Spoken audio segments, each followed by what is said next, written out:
महाराष्ट्र में भिड़ गए भगवान राम और शिवाजी। उद्धव ठाकरे ने बीजेपी को ललकारा, जो जय श्री राम बोले उसे जय भवानी बिना कहे जाने मत दो।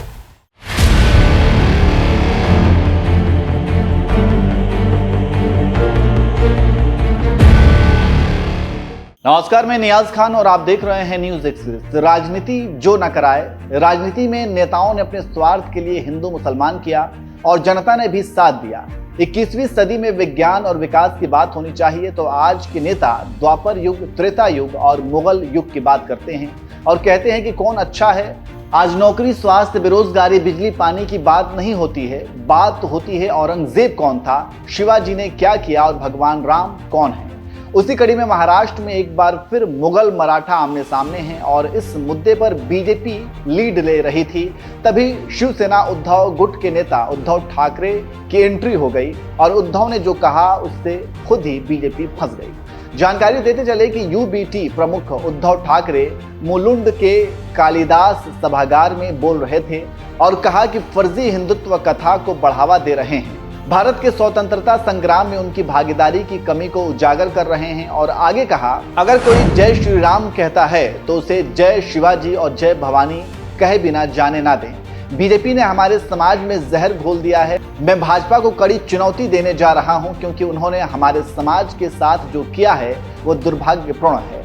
अनुराग ठाकुर और जय शाह समेत भाजपा नेताओं को दुबई में पाकिस्तानी क्रिकेटरों के साथ देखा गया, जो उनके पिछले रुख के विपरीत है। जब तक पाकिस्तान अपना व्यवहार नहीं बदलता तब तक उसके साथ कोई क्रिकेट संबंध नहीं होना चाहिए। तो आप समझ सकते हैं कि कैसे उद्धव ने शिवाजी के नारे को छेड़ा है। अब देखना होगा कि आगे क्या होता है और शिवसेना के सवाल पर बीजेपी क्या करती है।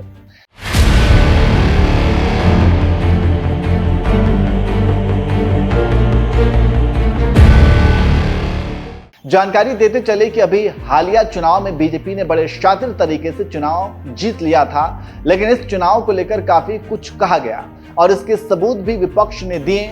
इस चुनाव को लेकर राहुल गांधी लोकसभा में बोल चुके हैं। इसके साथ ही साथ महाराष्ट्र में नंबर 1 बनने के लिए अमित शाह ने पहले शिवसेना को फोड़ा, फिर शरद पवार को तोड़ा और अजित पवार और एकनाथ शिंदे के साथ सरकार बनाई। लेकिन बाद में विधानसभा चुनाव में ज्यादा सीटें हासिल करके सत्ता पर कब्जा कर लिया और अब अजित पवार और एकनाथ शिंदे साइडलाइन हो गए और मौज से सरकार चला रही है और फिर से महाराष्ट्र में सत्ता पाने के लिए संघर्ष कर रही है। तभी तो जय श्री राम को लेकर जय भवानी और जय शिवाजी का नारा लेकर आई कालिदास सभागार में। और आगे बोलते हुए उद्धव ठाकरे ने आगे कहा कि भारत बनाम न्यूजीलैंड चैंपियंस ट्रॉफी फाइनल का उदाहरण देते हुए उद्धव ठाकरे ने कहा कि हमें सिर्फ स्कोर बोर्ड पर ध्यान नहीं देना चाहिए, बल्कि यह सुनिश्चित करना चाहिए कि हमारे प्रतिद्वंदी पूरी तरह से बाहर हो जाएं। हम उन्हें नहीं छोड़ेंगे। ठाकरे ने मजाकिया लहजे में कहा कि हम मोहन भागवत का अनुसरण करते हैं। अगर वह कुंभ मेले में नहीं गए तो मैं क्यों जाऊं? वह खुद नहीं जाते लेकिन दूसरों को जाने के लिए कहते हैं। इससे आप समझ सकते हैं कि कैसे उद्धव ठाकरे ने जय श्री राम के नारे का काट निकाला है। अभी तक उद्धव के बयान पर महाराष्ट्र सरकार या बीजेपी के किसी नेता का नाम नहीं आया है। देखना होगा कि बीजेपी के नेता क्या बोलते हैं और ये राजनीति कहां जाकर रुकती है।